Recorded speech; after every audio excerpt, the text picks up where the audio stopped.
हमारे आज के हमारे पंडित महेंद्र पाल आर्या जी, आपका भी स्वागत है। जय हिंद, वंदे मातरम। नमस्कार पंडित जी। और हमारे दीनी भाई, आप दोनों का स्वागत है, वेलकम है आज के इस स्पेशल एपिसोड में, जिसमें हम कल की डिबेट के बारे में चर्चा करेंगे और कुछ और लोगों को भी बाद में एज ए कॉलर हम लेंगे। जी पंडित जी, स्वागत है आपका। जी बिल्कुल, बहुत बहुत धन्यवाद। नमस्ते। नमस्ते जी, नमस्ते। कैसे हैं आप? ठीक ठाक हैं? बिल्कुल कृपा है परमात्मा की। चलिए जी, दीनी भाई आप ठीक ठाक हैं सर? जी अल्हम्दुलिल्लाह। आप लोग सुनाए। पंडित जी नमस्ते। जी नमस्ते भाई साहब, नमस्ते। जी जी। अच्छा पंडित जी, एक चीज मैं और रखना चाहता हूँ। कल के प्रोग्राम के ऊपर बात करें उससे पहले एक चीज मैं रखना चाहता हूँ जी कि हमेशा डिबेट जो होती है 1 वर्सेस 1, उसमें दोनों तरफ एक एक होते हैं, लेकिन ये पहली ऐसी डिबेट थी जो 1 वर्सेस 1 हो करके भी 3 वर्सेस 1 हो रही थी।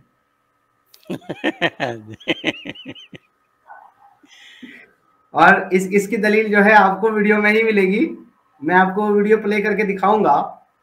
असल में हमारे जो मोहतरम हमारे जो गेस्ट थे जैद पटेल साहब, कल के टॉपिक के ऊपर जो हमारे अपोजिट थे, उनके साथ हमने शराइत के अंदर एक शराइत ये रखी थी कि ड्यूरिंग द डिबेट के दौरान आप अपना कैमरा ऑफ नहीं करेंगे।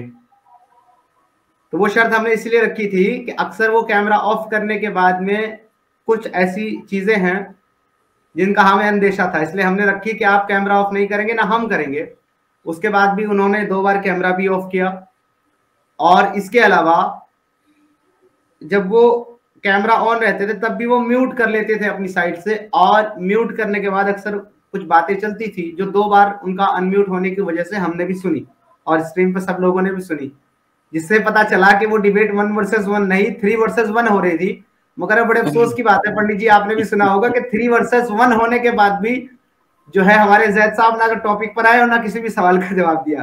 क्या कहना चाहेंगे? नहीं तो सवाल का जवाब ये अगर देने वाले होते तो हम और आप बाहर कैसे आते? जी, ये तो आपने बड़ी गहरी बात कही। बिल्कुल नहीं, ये वस्तु स्थिति यही है। मैं पिछले शनिवार को जब हम और आप एक साथ मिले तो उस समय भी मैं बोला था कि हमने छोड़ा नहीं है, हमसे बोला कि बाहर निकल जाओ। और किस लिए? कि हमने सवाल उठाया, सवाल किया, सवाल पूछा, सवाल का जवाब नहीं दे पाए। तो सवाल का जवाब ना दे पाने का मतलब यही थोड़ा ही है कि आप बोलेंगे बाहर निकल जाओ। सवाल का जवाब तो हर जगह होना चाहिए। यानी आपकी अगर सच्ची दीन है, आपका दीन अगर सच्चा है तो जवाब भी तो सच्चाई से होना चाहिए। पर वहां तो जवाब नहीं है। कुल्लु मा जाअ बिहि रसूल मिन इंदिल्लाह बोला गया है। रसूल ने जो बतलाया अल्लाह की तरफ से, बगैर चूं चिरा किए हुए उसको छानबीन कर लेना। और ईमान के दायरे में भी यही है। आमन्तु बिल्लाहि व मलाइकतिही व कुतुबिही व रुसुलिही वल यौमिल आखिर वल क़द्र खैरिही व शर्रिही मिनल्लाहि तआला वल बअस बअदल मौत। यह आपको बांध दिया गया है पहले ही। ये ईमान का दायरा है। ईमान लाता हूं मैं अल्लाह पर और फरिश्तों पर, मलाइका पर, वो कुतुब और उनकी किताबों पर। किताब कितने हैं? वो किताब और नहीं माने, किताब केवल 4 बताया गया है, तौरात, ज़बूर, इंजील और कुरान। व रुसुली और उनके रसूलों पर। रसूल भी 4 है, मूसा, दाऊद, ईसा और मोहम्मद। इन 4 को रसूल कहा गया। अर्थात जिन पर अल्लाह ताला ने किताबें नाजिल की उनको रसूल कहा जाता है। व रसूली वल यौमिल आखिर, और आखिरत के दिन पर। ये सब ईमान का दायरा है। ये सब ईमान रखना पड़ेगा। देखा कुछ नहीं, जाना कुछ नहीं, केवल बताया गया है।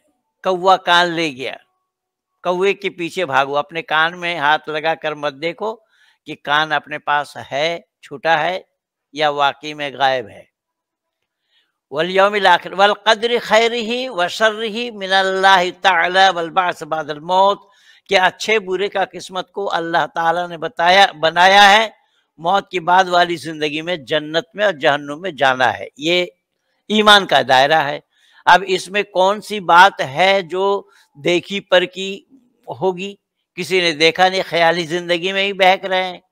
और हमारे यहाँ हम और आप जिस वैदिक सिद्धांत को फॉलो कर रहे हैं, हम और आप इन्हीं चीजों को मानते हैं। यस तर्केन अनुसद्धत सधर्म वेद नेतारा, हर बात को तर्क के कसौटी पर कसो।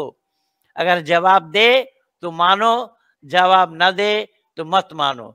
देखिए आपके आर्य रवि जी ने आपका आप लोग नमस्ते किया है, बहुत बहुत धन्यवाद रवि बाबू।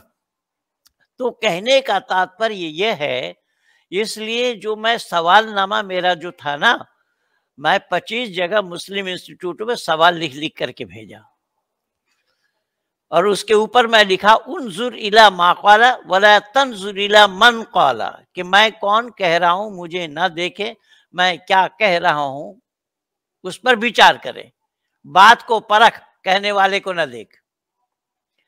ये बेटी पूजा भी मेरे फ्रेंडशिप में इनका भी आया है।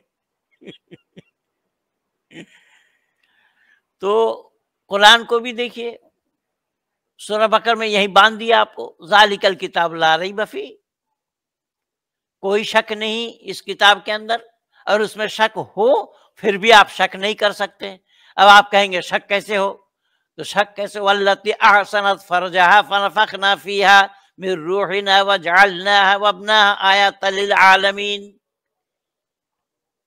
अल्लाह ताला ने मरियम के शर्मगाह में फूंक मार दिया, फुरूजहा शब्द आया है, फूंक मार दिया जी, उससे संतान उत्पन्न हो गई।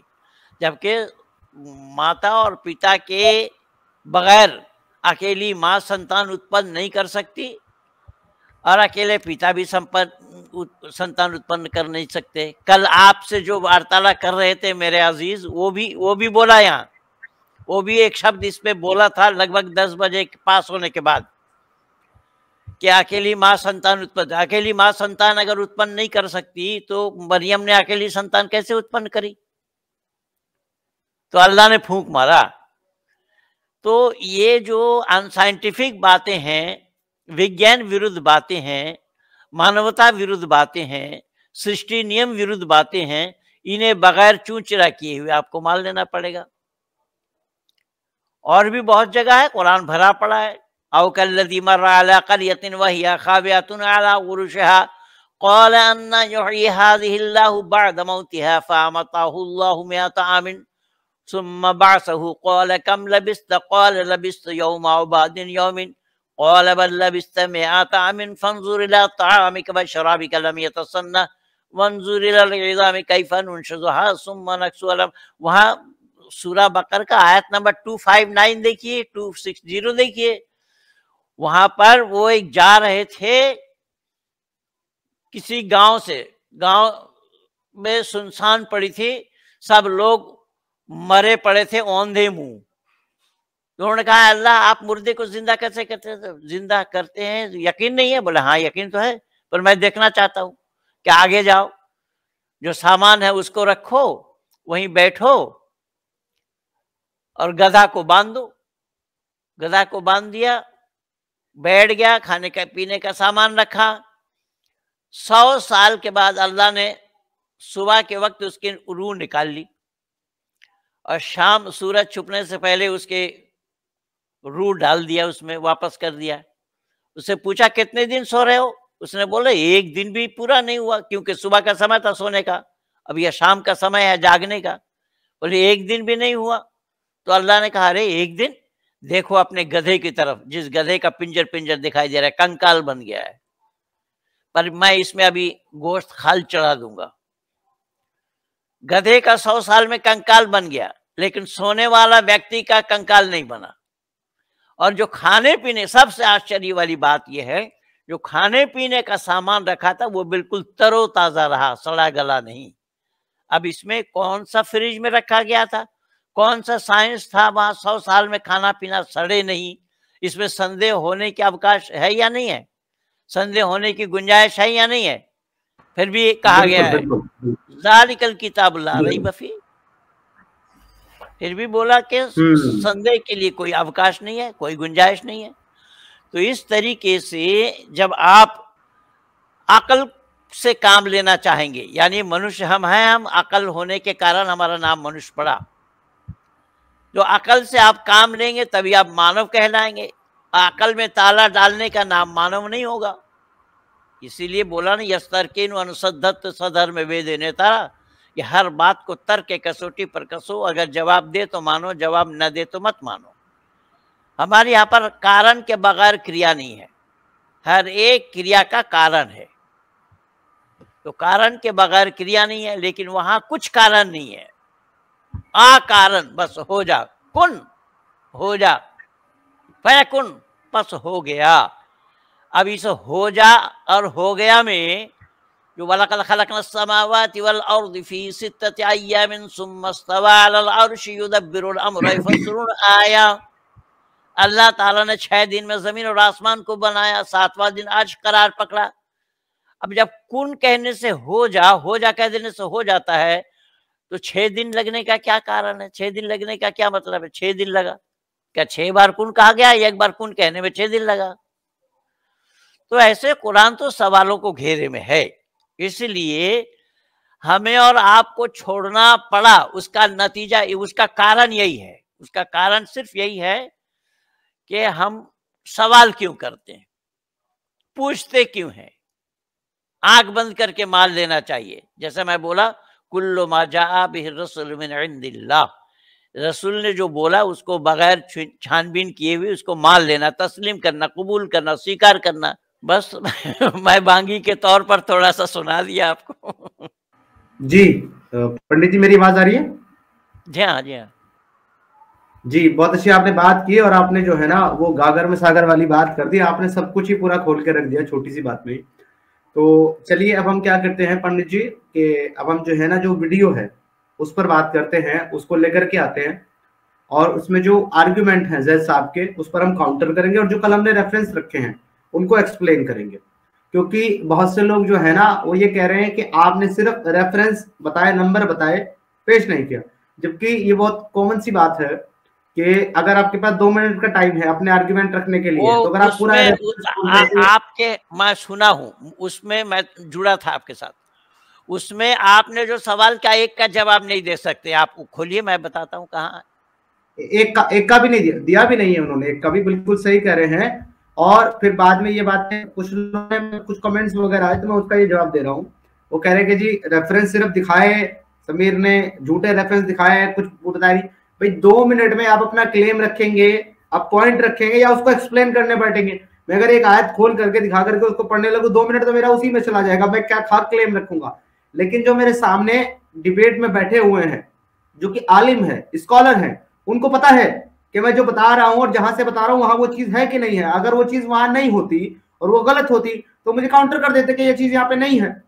एक चीज पर उन्होंने मुझे काउंटर किया, जो सूरह आल इमरान की आयत नंबर 144 है, जहां पर अल्लाह ये बता रहा है कि कल को अगर रसूल मारे जाए, का इंतकाल हो जाए या वो शहीद हो जाए, तो अगर एक ऐसा खुदा जो आलिमुल गैब है, इल्म गैब रखता है, उसे सब कुछ पता है, वो कॉन्ट्रडिक्टरी स्टेटमेंट क्यों देगा कि वो इसका इंतकाल हो जाए या शहीद हो जाए? उसको पता होना चाहिए कि उसका इंतकाल होगा या शहीद होगा। ये शब्द भी गलत है। अल्लाह सब कुछ जानता है, ये शब्द गलत है। जी, आलिमुन कहा गया है, लेकिन वो आलिम नहीं जानता, सब कुछ नहीं जानता है। बिल्कुल वही चीज बहुत सी बातें हैं उसी कुरान से दिखा दूंगा कि वो नहीं जानते। जी, मैं सबसे पहले एक चीज रखना चाहता हूं, ताकि मैंने जो बात करी है कि ये डिबेट 1 वर्सेस 1 नहीं थी, बल्कि ये 3 वर्सेस 1 थी। तो वो मैं लेकर के आता हूं पहले, उसके बाद इस वीडियो पे बात करेंगे और डिबेट पे। दीनी भाई, आपको मेरी आवाज आ रही है? जी आ रही है जनाब, आवाज आ रही है जी। आपका भी समीर भाई, मैं बताऊं ना जी, आप क्या कहना चाहते हैं कल की डिबेट के ताल्लुक से, फिर शुरू करेंगे। हाँ, मैं ये कहना चाह रहा हूँ कि वो चाहे, जैसे मैं जो अपना मेरा जो पॉइंट ऑफ व्यू है कि चाहे वो 3 लोग बैठाएं या 30 लोग बैठाएं, फिलहाल वो बात अकेले कर रहे थे। अब अगर हमारे साथ अगर लोग जुड़ के नहीं रहते हैं तो इसमें अपने लोगों की कमी है। जो बात है हकीकत तो ये है। अब देखिए, जैसे मैं गया था वाहिदी साहब के चैनल पे बात करने, ये बता कि भाई सोलो प्रोग्राम होना है। अब बैठ गया कॉकरोच। अगर वो पूरा खामोश भी रहता तो भी मानता कि चलो ठीक है, कोई बात नहीं भाई, पीछे से चाहे 20 लोग उन्हें दे कि आप ये बोले, कम से कम बात मुझसे एक ही बंदा करे एक टाइम में भाई। तो फिर भी मैं चलो इस बात की तारीफ करूंगा, चाहे उन्होंने 20 लोग बैठाए हों, लेकिन बात वो फिलहाल अकेले ही कर रहे थे, तो मुझे नहीं लगता कि इतना बड़ा कोई इशू है। और वैसे तो हम भी चाहेंगे कि चलो भाई, अगर हम भी समीर भाई के आसपास होते तो हम भी बगल में जाके बैठते कि चलो यार हम भी कुछ आइडिया देंगे, जाहिर सी बात है। तो इतने बढ़ाएं, आप अपना प्रोग्राम बढ़ाएं। बात सही, ना बड़ा इशू नहीं है, लेकिन ये है दीनी भाई कि जब आप जब डिबेट कर रहे हैं, आप जब मुद्दा रख रहे हैं, आपको कम से कम दूसरे के लिए नहीं तो कम से कम अपने लिए ईमानदार होना चाहिए। और आपको जो है इतना कॉन्फिडेंस होना चाहिए अपने ऊपर कि आप अपने मुद्दे को जो है अच्छी तरीके से प्रेजेंट कर सकते हैं, आपको किसी और की रहनुमाई की या मदद की जरूरत नहीं पड़ेगी। तो उस वक्त अगर आप इस तरह के काम करते हैं तो फिर सवाल आता है कि फिर क्या आपको अपने ऊपर कॉन्फिडेंस नहीं है या फिर आप फेयर नहीं है अपनी प्रेजेंटेशन में। मैं सिर्फ उस चीज को रखना हाँ चाह ये रहा हूँ। हाँ ये मामला हो सकता है कि हाँ ठीक है, कि आप कम से कम इतना तो माने कि हाँ जैसे आप स्टेज वगैरह पे एकदम पूरा पब्लिक को एकदम शांत करा के अकेले अकेले बोल रहे होते, वैसे यहाँ भी अकेले बोले भाई, पड़े रहने की जरूरत, को अपने घर पे जाए, अपना सोए खाएं खुला, जी यार यूट्यूब पे देखें। पहले तो वो आधा घंटा से ज्यादा समय खराब किया कि हम जुड़ नहीं पा रहे। भाई तू जुड़ नहीं पा रहा है तो दूसरे का समय क्यों खराब कर रहा है। आप सही कह रहे हैं, यही दिक्कत है। बीच में भी कई बार उन्होंने रोका कि दिक्कत है वगैरह वगैरह, तो ये चीज जो मैं तो 10:07 में छोड़ दिया था। नंबर चलिए स्टार्ट करते हैं। मेरे ब्रदर्स, ये तो ये जो सूरह 39 आयत 62 दिखा रहा है, उससे मैं आपको दिखा देता हूँ इसमें क्या बोला है। या अल्लाहु खालिकु कुल्ल शैइन व हुवा अला कुल्ल शैइन वकील। ये है 39 का 62, सूरह जुमर का है, आयत नंबर 62। यहाँ अल्लाहु खालिकु कुल्ली शैइन व हुवा अला कुल्ल शैइन वकील, कि अल्लाह हर चीज का खालिक है और वही हर चीज पर निगाहबान है। जी मैं एक्चुअली ड्रॉप हो गया था थोड़ा सा, तो मैं इसको वापस से शेयर करता हूँ, मेरा कुछ नेटवर्क का इशू हो गया था। वापस इसको शेयर करते हैं और कंटिन्यू करते हैं। इस एक मालिक पे मैं सुना दूं समीर साहब। देखिए जी एक सेकंड दे। नमस्ते पंडित जी। नमस्ते बेटा। नमस्ते माननीय समीर साहब। संदीपन जी आपका स्वागत नमस्ते है। नमस्ते, मैं थोड़ा लेट हो गया जी। जी कोई नहीं, आप हम लोग भी जुड़े हैं क्या संदीपन जी? नहीं, मैं मोबाइल से जुड़ा हूँ, लैपटॉप भी है मेरे पास। ओके दीनी भाई, आप कैसे जुड़े हैं, मोबाइल से कि लैपटॉप से? मोबाइल वाले अभी अभी तो फिलहाल जस्ट के लिए 2 मिनट दीजिए मुझे, मैं कुछ नेटवर्क लैपटॉप इश्यू हो रहा है। आप लैपटॉप से जुड़िए और ये वीडियो जो है ना आप प्ले कीजिएगा जरा मेरे चैनल से ना। हाँ अभी 1 मिनट में, हाँ मैं करो, 1 मिनट दीजिए जरा। जी पंडित जी आप कुछ कह रहे थे? मैं ये कह रहा था, वो जो अल्लाह एक है, जो कॉन्सेप्ट ऑफ गॉड बता रहा था, अल्लाह एक है, वहदहु ला शरीक है। लेकिन अल्लाह वहदहु कहाँ है और ला शरीक भी कहाँ है? अब अल्लाह के नाम के साथ मोहम्मद का नाम जुड़ा हुआ है। मोहम्मद से अल्लाह को अलग किया जाना संभव नहीं और अल्लाह को मोहम्मद से अलग किया जाना संभव नहीं। एक के बगैर एक लंगड़ा, एक के बगैर है, अलग करेंगे तो ईमान संभव नहीं। हाँ एक को हटाकर एक, यानी एक के बगैर एक लंगड़ा, एक के बगैर एक अंधा, ये इस तरीके से है। तो exactly. यहाँ हमारे यहाँ वैदिक संस्कृति में एको देवा सर्वभूतेषु गुणा सर्वव्यापी सर्वभूतांतरात्मा, परमात्मा एक है, भिन्न और कोई नहीं। वह सृष्टि के रचयिता है, सृष्टि के रचनाकार है, स्थिति करता और प्रलय करता है। तो बोले कितने हैं, तो फौरन वेद में आया है, न तृतीयो चप्युच्यते न पंचम न षष्ठः सप्तमो न प्युच्यते न अष्टमो न दसमो न प्यु, एक से लेकर के 10 तक गिराते का। वो परमात्मा एक है, 2 4 6 8 10 नहीं है। वो तन्हा है, ना उसकी कोई साझी है, ना उसके नाम का साथ कोई शरीक है, ना उनके नाम के साथ किसी का मेल है। वो वाहिद है, तन्हा है। लेकिन कुरान का तन्हा कहाँ है अल्लाह? अरे उतना दूर जाने की आवश्यकता क्या है? सूरा फातिहा कोई देख लीजिए ना, सूरा फातिहा भी तो कलामुल्लाह है। तो सूरा फातिहा कलामुल्लाह है। वो रेगुलेशन ऑर्डर ऑफ कुरान में ये 5वां नंबर का सूरा है जी। तो पहला ही बताया गया बिस्मिल्लाहिर्रहमानिर्रहीम, शुरू करता हूं अल्लाह के नाम से जो रहम करने वाला मेहरबान है। और इस आयत को आप छोड़ देंगे तो 7 आयत नहीं है सूरा फातिहा के। जो सबआ समानी है तो 7 आयत नहीं, अगर बिस्मिल्लाह को छोड़ दें तो। बिस्मिल्लाह को लेने के बाद 7 आयत हैं। दूसरी आयत में बताएगा अल्हम्दुलिल्लाहि रब्बिल आलमीन, तमाम तारीफें अल्लाह के लिए है। ये अल्लाह कौन है? जो अल्लाह कह रहे हैं तमाम तारीफें अल्लाह के लिए है। इसका मतलब ये कहने वाला अल्लाह कोई है, किसी और अल्लाह के नाम से कहा जा रहा है। अर्रहमान कहने वाला कोई और है और तारीफ करने वाला कोई और है। अच्छा, मोहम्मद जी कह रहे हैं गिव मी लिंक। जी मैं आपके लिए और जय साहब के लिए जो है लिंक दे रहा हूँ, लेकिन मेहरबानी करके कोई और ना जुड़े, क्योंकि फिर आपको मैं ले नहीं पाऊंगा तो अच्छा नहीं है। तो सिर्फ मोहम्मद साहब के लिए और जय जी के लिए ये लिंक मैं दे रहा हूँ, आप दोनों जुड़ जाएं, जय जी और मोहम्मद साहब जी। आप संदीपन जी जुड़े हैं आप लैपटॉप से? जी मैं थोड़ा समय लगेगा जी। अच्छा ठीक है, कोई बात नहीं। वो एक्चुअली थोड़ा सा ना प्रॉब्लम हो रहा था, इस वजह से मैंने जो बंद किया, क्योंकि मेरा शायद नेटवर्क का प्रॉब्लम हो रहा है।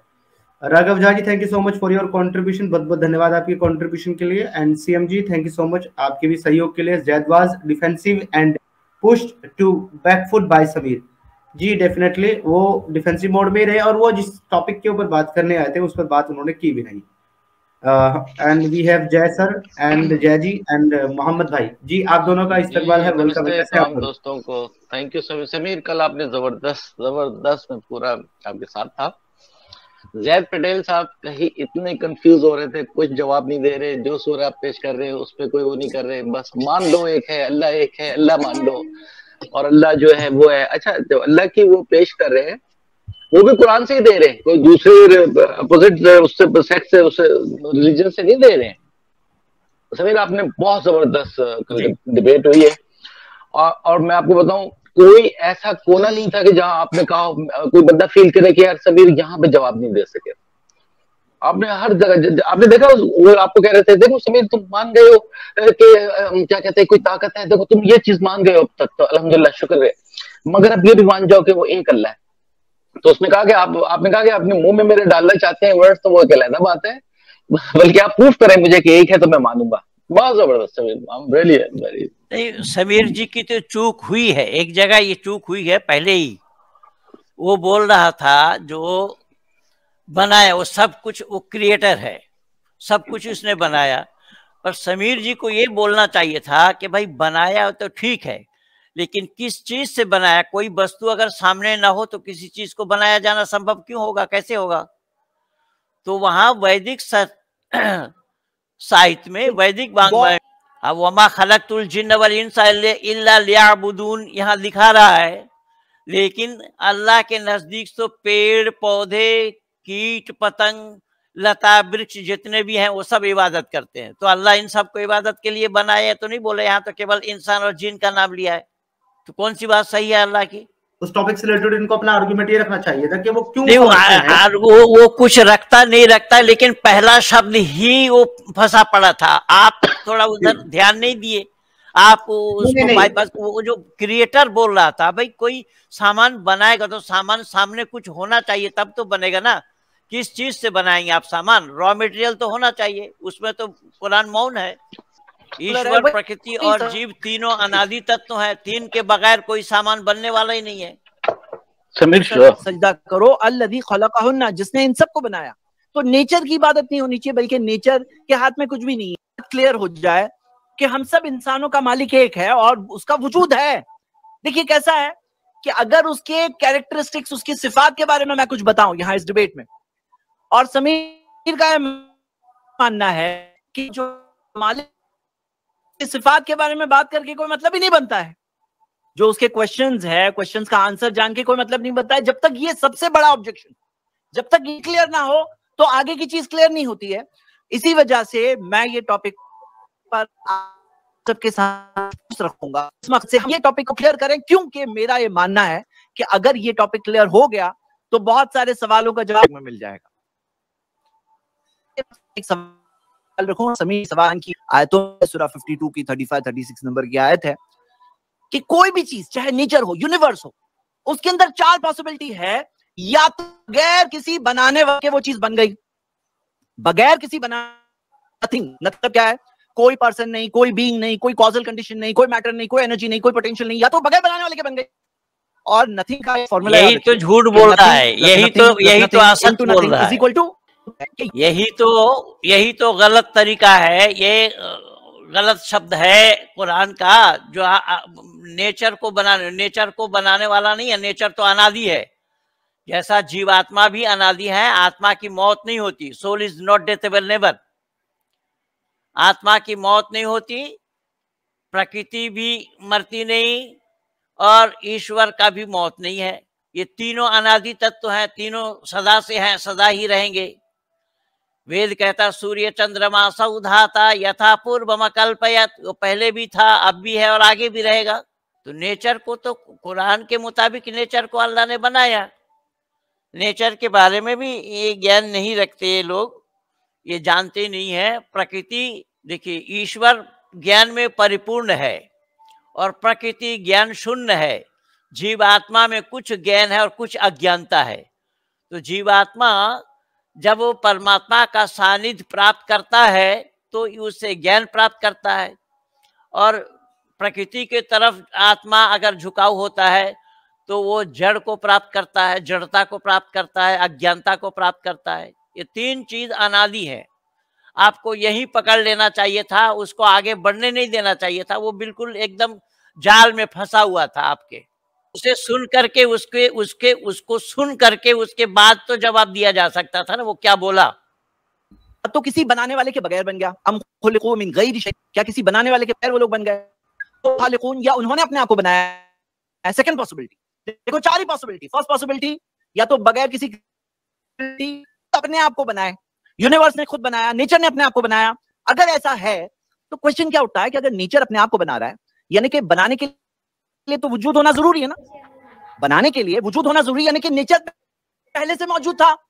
और आप खुद देखो कि अगर पहले से था और मौजूद है, यानी कि इसमें कॉन्ट्रडिक्शन ये है कि था भी वजूद में। ये सवाल आप सोचना होगा, सोचना होगा। इंटरेस्टिंग मिसाल है कि क्या कोई माँ अपने आप को जन्म दे सकती है? माँ अपने आप को जन्म दे सकती है? एक सवाल सोचने के लिए। तीसरी पॉसिबिलिटी है कि क्रिएटेड जो बीइंग है, चाहे नेचर हो, यूनिवर्स हो, वो कोई क्रिएटेड ने। ओके, आप कह रहे हो यूनिवर्स 1 यूनिवर्स 2 से आया, तो सवाल ये उठता है यूनिवर्स 2 कहेंगे कि क्रिएटेड बीइंग ने बनाया, ये चीज के अंदर एक इनफिनिट रिग्रेस, यानी एक आवाज आ रही है, इम्पॉसिबिलिटी। और चौथी पॉसिबिलिटी ये है, और वो मेरा कहना है, और मैं समीर से रिक्वेस्ट करता हूं कि वो अगर इस टॉपिक को अंडरस्टैंड और एक्सेप्ट कर लेना तो आगे का डिस्कशन हमारे लिए बहुत इजी हो जाएगा। वो ये कि यूनिवर्स को, नेचर को एक अनक्रिएटेड क्रिएटर ने बनाया। अनक्रिएटेड क्रिएटर, ये इसके बारे में दूसरी बात है। और मैं आगे कंटिन्यू कर रहा हूं। ये समीर के लिए सवाल क्या है? 4 ऑप्शन के अलावा 5वां ऑप्शन है तो बताओ, या अगर फर्स्ट 3 ऑप्शंस वो कहते हैं तो उसका प्रूफ दो, साबित करो। हाँ, और नहीं तो एक्सेप्ट कर लो अनक्रिएटेड क्रिएटर ने बनाया। एक और सवाल मैं समीर के लिए दे रहा हूं कि हम जब यूनिवर्स को देखते हैं तो यूनिवर्स में हर चीज का एक प्रोपोर्शन है, प्रोपोर्शन। जैसे कुछ कॉस्मिक कांस्टेंट्स है, कुछ कांस्टेंट्स है जो पूरी यूनिवर्स में है। जैसे आप अगर पूरे यूनिवर्स में कहीं भी जाओ तो ग्रेविटी का फॉर्मूला वही है पूरी हर जगह पर। और ये जो है ना, ये इतना एक्यूरेट है कि साइंटिस्ट हमें कहते हैं कि अगर थोड़ा सा भी कांस्टेंट्स अगर चेंज हो जाते तो यूनिवर्स बनता ही नहीं। इस चीज को बहुत डिटेल में एक्सप्लेन किया गया है। यूनिवर्स में जिंदगी हो ही नहीं सकती थी, बहुत ही नैरो मार्जिन है, हम उसी जगह पे। यानी आप अगर देखो कि कॉस्मिक कांस्टेंट्स में बाज ने 209 कांस्टेंट्स की लिस्ट दी, उसमें से 49 शुरुआत से होना जरूरी है। मैं आपको एक मिसाल देके बताता हूँ। जैसे मान लो ये कई सारी इसमें वो है, मान लो कि बिरयानी का सब इंग्रेडिएंट्स आपके किचन में है और हुआ ये कि जोरदार हवाएं चलने लगी। हवाओं के बाद में जब वहां पे जाते, जब 1 मिनट बची हो तो मुझे बता दो कल में, क्योंकि मुझे स्क्रीन में टाइमर नहीं दिख रहा। हवाएं चलने के बाद जब किचन में जाते हैं तो ऐसा पता चलता है सब मसाले ऐसे उड़कर कुछ कह रहे हैं? नहीं कंटिन्यू, वो बोल रहे थे खालिद साहब, आके मिक्स हो गए कि बिरयानी बन गई। अब सवाल ये होता है कि बिरयानी बनने के लिए तो भाई नमक जाना है तो सही प्रोपोर्शन में जाना है, शक्कर जाएगी तो प्रॉब्लम हो जाएगा। जो चीज जितनी जानी उतनी जानी है, और उसका एक प्रोसेस होता है कुकिंग का। ये सब कैसे हो गया? अगर समीर का मानना है कि हवा के उड़ने से हो गया, हवा के उड़ने से हो गया। इसने जो बोला है कि सब बिरयानी का मसाला रखा है, सब उड़ कर के आ करके बिरयानी बन गया, तो इसका बनाने वाला नहीं, क्रिएटर वही बोल रहा है। लेकिन ये तो कुरान में संभव है, सब बन जाएगा।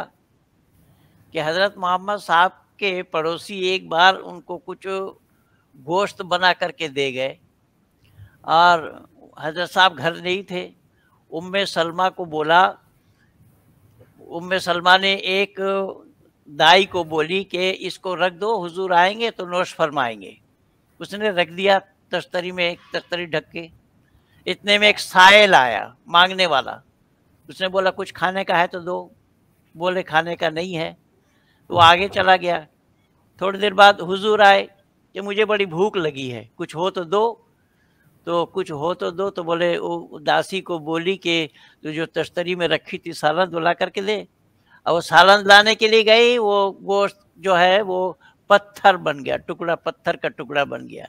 ये तो कुरान में सब कुछ संभव है, इस्लाम में सब कुछ संभव है।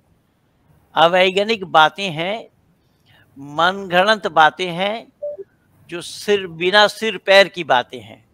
वहाँ तो अल्लाह को केवल एक बार मन बनाना पड़ता है, बोलना पड़ता है, कुन हो जा, जो अनहोनी है वो भी हो जाएगा। तो अल्लाह का कॉन्सेप्ट यही है ना कि वलिल्लाहि मा फिस समावाति व मा फिल अर्द यगफिरु लिमन यशा व युअज़्ज़िबु मन यशा वल्लाहु गफूरुर रहीम। ये सूरा 3:129 का है।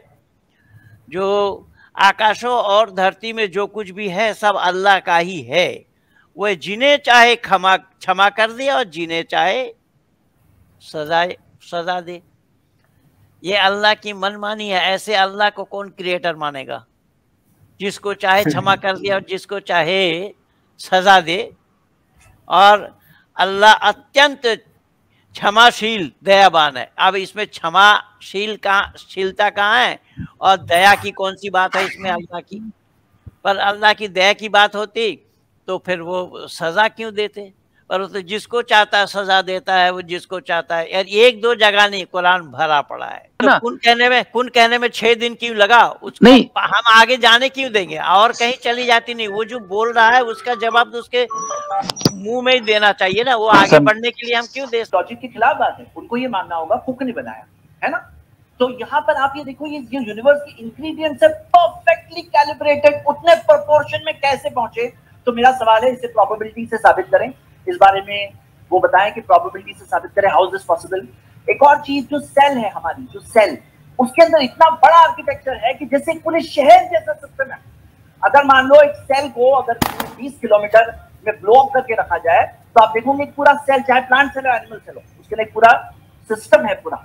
हाँ, मैं कह रहा हूँ वो पहली सेल जो दुनिया में, पहली सेल जो आई, वो कैसे, आप बताओ ये केमिकल से कैसे बनी? आप प्रोबेबिलिटी से साबित करो कैसे बनी।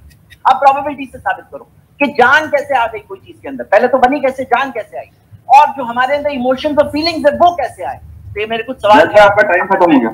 मैं चाहता हूं कि ये चीज के बारे में गौर करें और हम एक अच्छी कंक्लूजन पे पहुंच के आगे बढ़े। Thank you so much. जी समीर भाई। जी मैं मेरी पीपीटी शेयर करता हूं जी, और इसके बाद स्टार्ट कर दूंगा। टाइमर स्टार्ट करेंगे। होप्स कि मेरी पीपीटी आ रही होगी, मैं मेरा टाइमर लगा रहा हूं। जी बिल्कुल, टाइमर स्टार्ट कर दीजिए। Time start now. देखिए मेरे मोहतरम जैद साहब ने जो बात की है, असल में शायद जैद साहब ने मेरी वीडियोस को थोड़ा सा ध्यान से नहीं देखा। जैद साहब ने अपने 10 मिनट इस बात को प्रूव करने में जाया कर दिए कि क्रिएशन जो है वो बगैर क्रिएटर के नहीं हो सकती, और जब क्रिएशन है तो इसका कोई ना कोई क्रिएटर जरूर होगा, और मुझे इस बात को मानना चाहिए। जबकि जैद साहब ने अगर मेरी वीडियोस या मेरे कॉन्सेप्ट को अच्छे से समझा होता तो उनको पता होता मैं ऑलरेडी क्रिएटर के कॉन्सेप्ट में बिलीव करता हूँ। मैं ये नहीं मानता कि क्रिएशन विदाउट ये एक मिनट स्टॉप करें संदीपन जी।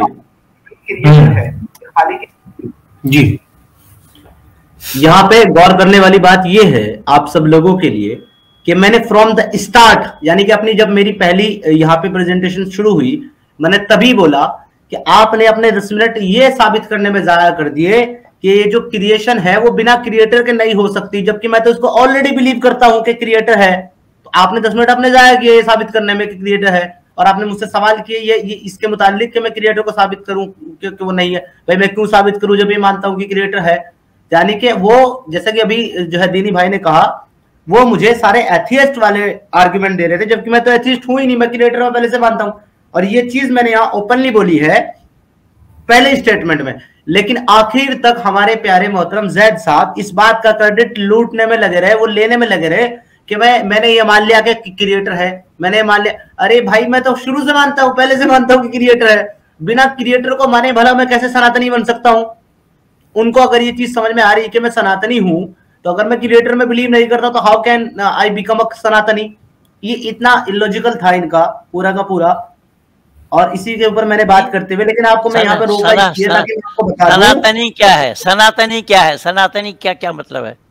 जी उस पर बात करते हैं पंडित जी। अभी मेरा सिर्फ पॉइंट यहाँ पर ये है कि मैं ये कह रहा हूं कि मैं क्रिएटर में बिलीव करता हूं, मैं मानता हूं कि कोई क्रिएटर, कोई खालिक कायनात है, मैं मानता हूं इस बात को। तो उन्होंने अपना वक्त जो है वो जाया किया है ये साबित करने में कि बिना क्रिएटर के क्रिएशन नहीं हो सकती। तो आपने ये चीज नोटिस करके रखनी है स्टार्ट से लेकर के एंड तक कि मैं शुरू से ही क्रिएटर को मान रहा हूं, जिसके बारे में बात तक जैद साहब ये कहते नजर आएंगे आपको। क्रेडिट लेते हुए जी, वो पूरी जगह पे क्रेडिट ले रहे हैं, खुश हो रहे हैं। और मैं देख रहा था कि बहुत ज्यादा आपने 2-3 जगह उन्हें टोका कि भाई मैं मानता हूं, आप ये क्यों कह रहे हो कि मैं मान गया हूं। जी जी जी बिल्कुल जी, कंटिन्यू करें जी संदीपन जी। जब इसमें इसका तो हेडिंग ही है concept of God in Islam. तो इस्लाम का जो कॉन्सेप्ट है, जो मान्यता है, वो राइट और रॉन्ग, तो वो राइट है और रॉन्ग है, तो सवाल तो इसी में ही आ रहा है, इसी का जवाब इसी में ही आ जाएगा। हमें यहाँ वहां घूमने की, कहीं जाने की आवश्यकता ही नहीं है जी। कुरान का सारा प्रमाण। हाँ बोलो। जी जी जी के कायनात है। बट द प्रॉब्लम इज, यहाँ पर हमारी डिबेट ये नहीं है कि क्रिएटर है कि नहीं है, हमारी डिबेट ये है कि वो क्रिएटर है कौन, जिसने ये क्रिएशन की है। तो जो है जैद साहब ने, मेरे मोहतरम दोस्त ने अपनी बात करते हुए जो बातें रखी हैं उसके ऊपर मैं कुछ रोशनी डालना चाहता हूँ। उससे पहले मैं बता दूं कि हमारी जो आज की डिबेट है वो है concept of God in Islam, right और रॉन्ग। इसके ऊपर हम बात करने वाले हैं, और इस पर बात करते हुए मैं मेरे मोहतरम दोस्त के जो भी ख्यालात हैं उनके ऊपर गौर फिक्र करेंगे हम लोग। ओके, तो यहाँ पर वर्सेस जैद पटेल साहब वर्सेस मी ये डिबेट है, और यहाँ पर अल्लाह के जो है कॉन्सेप्ट ऑफ गॉड होने पर हम लोग डिस्कस करेंगे। लेकिन मेरे मोहतरम दोस्त ने जो बातें की हैं उस पर मैं कुछ रोशनी डालना चाहता हूँ। हमारे मोहतरम दोस्त ने ये कहा है कि बगैर वजूद के कोई भी क्रिएटर जो है वो क्रिएशन नहीं कर सकता है। यहाँ पर मैंने ये तो अग्री कर लिया है कि बिल्कुल क्रिएटर है, और वो क्रिएटर कौन है इसी को साबित करने के ऊपर हमारी जद्दोजहद और हमारी डिबेट है। तो ये मेरे मोहतरम दोस्त के ऊपर बनता है कि वो ये साबित करें कि कॉन्सेप्ट ऑफ गॉड जो दिया है इस्लाम ने वही एक्चुअली असल हकीकी खालिक कायनात है, और उसी ने पूरी कायनात की क्रिएशन की है। तो यहाँ पर इनके सारे जितने भी क्लेम थे वो सब अब जो है बेमानी हो गए हैं, क्योंकि मैंने उसको एक्सेप्ट कर लिया कि क्रिएटर है। बट अगर ये मुझसे क्रिएटर का कॉन्सेप्ट जानना चाहते हैं तो आई एम सॉरी, उस पर डिबेट नहीं है। Debate is not Islam, concept of God in Islam, तो उसके ऊपर बात करते हैं। लेकिन एक छोटे से जो है एतबार के तौर पर मैं रख देता हूँ ताकि इनको थोड़ा सा आसानी हो जाए, लेकिन उस पर काउंटर नहीं करेंगे। मैं ये मानता हूँ कि एक क्रिएटर है, एक खालिक कायनात है, लेकिन वो कैसा है उसको बयान नहीं किया जा सकता। महात्मा बुद्ध ने कहा था कि खालिक कायनात एक क्रिएटर है, पर वो कैसा है इसको बताया नहीं जा सकता। तो मैं उस कॉन्सेप्ट में बिलीव करता हूँ, क्योंकि खल्कियत जो है वो कभी भी अपने खालिक के बारे में नहीं बता सकती। एग्जाम्पल के तौर पे अगर एक इंसान ने एक कंप्यूटर को बनाया, एक कंप्यूटर की उसने क्रिएशन की, तो वो कंप्यूटर कभी भी अपने क्रिएटर के एट्रीब्यूट बयान नहीं कर सकता, उसकी सोच बयान नहीं कर सकता, उसकी ताकत बयान नहीं कर सकता, क्योंकि उसके पास वो ताकत ही नहीं है कि वो अपने क्रिएटर के बारे में बता सके। तो लिहाजा मैं यहाँ पर ये समझता हूँ कि मैं उसकी ताकत को या फिर उसके एट्रीब्यूट को नहीं बयान कर सकता, लेकिन इतना समझ सकते हैं, जैसे कि इन्होंने बात करते हुए कहा कि मैं नेचर को सुप्रीम मानता हूं, तो बिल्कुल। और मैं ये समझता हूं कि अगर उसकी बनाई हुई चीजें दुनिया को नफा पहुंचाती है, दूसरों के काम आती है, और उसकी बनाई हुई चीजों में एक इंसान भी है जिसके पास ये लॉजिक है, ये थिंकिंग है, और इंसानियत के ताल्लुक से उसके पास ये सोच है कि वो दूसरे का नुकसान न करे, वो दूसरे का बुरा न करे, दूसरों को तकलीफ ना पहुंचाए, बल्कि उनको फायदा पहुंचाए, और उसकी बनाई हुई समीर ने यहाँ गलत बोला है। समीर ने बोला है कि नेचर समीर ने नेचर को सुप्रीम पावर माना है, ये गलत है। ऐसा नहीं, सुप्रीम पावर नेचर नहीं है, सुप्रीम पावर गॉड है, ईश्वर है, परमात्मा है। नेचर सुप्रीम पावर नहीं हो सकता है, नेचर भी किसी के अधीन में है, यानी सब पर नियंत्रण परमात्मा का है। इसलिए वेद में आया पश्य काव्य, मुझे मत देख, मेरी रचना को देख। फिर रही बात कंप्यूटर को देख करके, कंप्यूटर नहीं बता सकता है कि कंप्यूटर वाला कौन है। अगर दुनिया को देख करके दुनिया वाला बनाने नहीं बता सके तो दुनिया वाले को मानेगा कौन, दुनिया बनाने वाले का कौन मानेगा? ये गलत बात है ये, और उसको सिद्ध करना है। सब जहां तक सिद्ध करने की बात है तो हजारों प्रमाण है सिद्ध करने का, परमात्मा को सिद्ध करने का हजारों प्रमाण है।